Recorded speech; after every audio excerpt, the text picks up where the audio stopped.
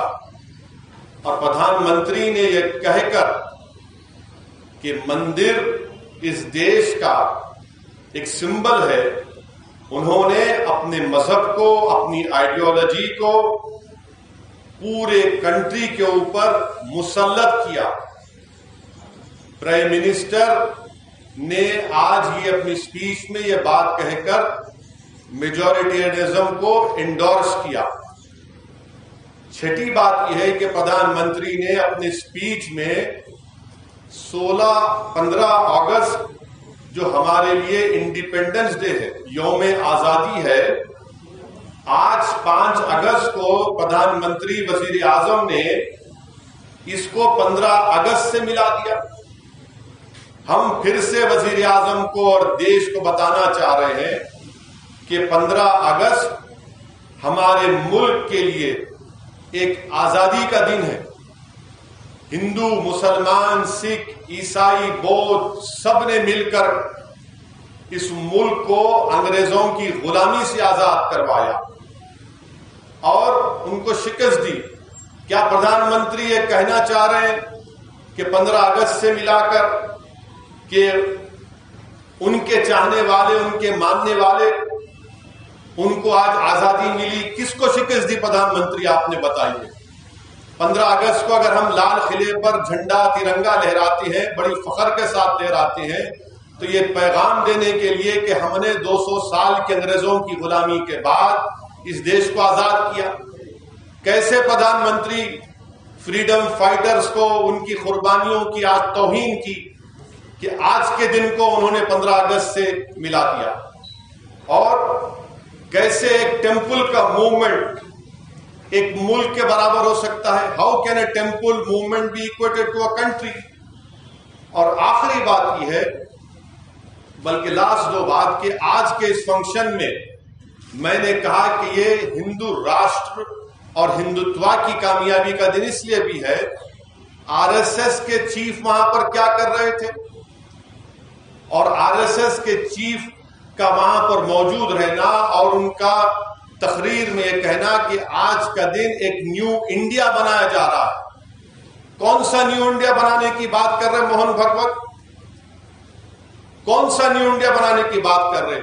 وہ new India بنانے کی بات کر رہے جو ہندو راشٹر ہوگا، جہاں پر مائنورٹیز کو، خاص طور سے مسلمانوں کو سیکنڈ کلاس سٹیزن بنایا جائے گا، اور مسلمانوں کی زندگی اور موت کا فیصلہ اکثریتی طبقے کے گڈ ول پر ہوگا۔ یہ موہن بھگوت کا پیغام ہے۔ اور آخری بات یہ ہے کہ آج کا دن ان سیکولر، نام نہاد سیکولر پارٹیز کے لیے بھی، ان کے لیے، ان کے تمام secular, so called secular parties اور خاص طور سے کانگریس پارٹی، انہوں نے ایک آئیڈینٹیکل ایک بیان دیا۔ کیا دیا؟ کہ یہ آج کا دن ایک سمبل آف بردرہڈ ہے، سمبل آف بردرہڈ ہے۔ میں ان تمام سیکولر پارٹیز سے جو اپنے آپ کو سیکولر کہتے ہیں، اور میں تو کمیونل میں ہی ہوں، پورے بھارت میں اگر کوئی کمیونل ہے تو ہم ہی ہیں، اس کا میں اقرار بھی کرتا ہوں۔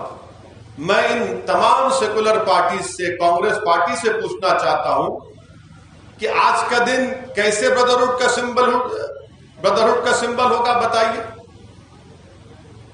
جبکہ یہ رام مندر کا موومنٹ، ہزاروں کی تعداد میں بھارت کے سٹیزنز کی موت ہوئی کمیونل رائٹس میں، یہ موومنٹ ایک مسجد کو شہید کر دیا گیا موومنٹ میں، پھر وہاں پر میک شفٹ ٹیمپل بنا دیا گیا، کہ اس کو بردرہڈ کہتے ہیں آپ؟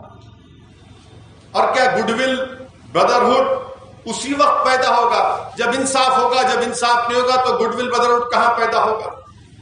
اور مجھے تو آپ انیکول بنا دیے مسلمانوں کو، تو انیکول کیسا بردر ہوگا آپ کا؟ بتائیے۔ یہ 7 اہم پوائنٹس مجھے آپ تک بتانا تھا کہ بہت سے لوگ مجھے فون کر کے مختلف ملک کے مقامات سے، جس میں بہت سے مذہب کے لوگ ہیں، خاص طور سے دلت اور مسلمان ہیں، جو آج بھی اس ملک کے سیکولرزم پر یقین رکھتے ہیں. وہ مجھ کو فون کر کے کہہ رہے کہ صاحب ہم بڑے مایوس ہیں، ہم بڑے اپنے آپ کو اکیلا محسوس کرتے ہیں.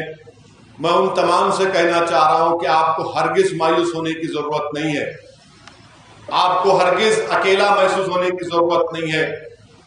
یہ حکومت ہے جس کے پردھان منتری نریندر مودی ہیں، وہ سیکولرزم کو ختم کر کے ہندو راشٹر کو قائم کرنا چاہتے ہیں، مگر ہم کو نا امید ہونے کی ضرورت نہیں ہے. مجھے یقین ہے کہ آج بھی ہمارے ملک انڈیا میں ایسے کروڑوں ہمارے ہندو بھائی ہیں جو ہندوتوا کی آئیڈیالوجی کو نہیں مانتے اور کبھی نہیں مانیں گے. مجھے یقین ہے کہ ہم اور وہ اور دلت ہمارے بھائی جو کبھی نہیں مانتے ہندوتوا کی آئیڈیالوجی کو، یہ وقت جمہوری طریقے سے ہندو راشٹر کے راستے کو جو قیام کیا جا رہا ہے، اس کو اسٹیبلش کیا جا رہا ہے، اس کو ڈیموکریٹک طریقے سے روکنے کی ضرورت ہے. میں انڈیا کے ہمارے انڈین مسلم سے بھی کہنا چاہ رہا ہوں کہ ہرگز مایوس ہونے کی ضرورت نہیں ہے. حسبنا اللہ و نعم الوکیل. آپ کو ہرگز مایوس ہونے کی ضرورت نہیں ہے. ہمارا کام جدوجہد کرنا ہے، ہم جدوجہد کرتے آئے ہیں. ہمارے بزرگوں نے بابری مسجد کو بچانے کی کوشش کی ہمارے سیکولر ہندو بھائیوں کے ساتھ، مگر تمام سیکولر پارٹیز نے ہم کو دھوکہ دیا. آج بھی ہم کو کوشش کرنا ہے. میں آپ سے یہ کہنا چاہ رہا ہوں کہ انسانیت کی تاریخ گواہ ہے کہ جب کبھی بھی نمرود آیا، جب کبھی بھی فرعون آیا اور جب کبھی بھی یزید آیا، تو اللہ نے حسین کو پیدا کیا، اللہ نے موسیٰ کو پیدا کیا، اللہ نے ابراہیم کو پیدا کیا. ہمارا کام انصاف کے لیے لڑنا ہے. یہ بابری مسجد کی لڑائی انصاف کی لڑائی ہے، یہ کوئی مسلمانوں کی لڑائی نہیں ہے. یہ بھارت کے سنویدھان کو بچانے کی لڑائی ہے، یہ باہر انڈیا کی روح کو بچانے کی لڑائی ہے. اور یہ جدوجہد ہم کو جاری رکھنا پڑے گا. اور یہ ایکسپوز ہو چکے ہیں، دیکھیے انہی سیکولر نام نہاد سیکولر پارٹیز کی وجہ سے آج مسلمانوں میں اس طرح کی ایک اپریہنشن، اس طرح کی سوچ پیدا ہو رہی ہے. مگر میں ان تمام بھارت کے انڈیا کے ہم وطنوں سے کہنا چاہ رہا ہوں کہ ہم کو مایوس ہونے کی ضرورت نہیں ہے. آپ اپنے آپ کو اکیلا ہرگز محسوس مت کریے، بلکہ ہمت اور حوصلے کے ساتھ ہم کو جدوجہد کرنا ہے.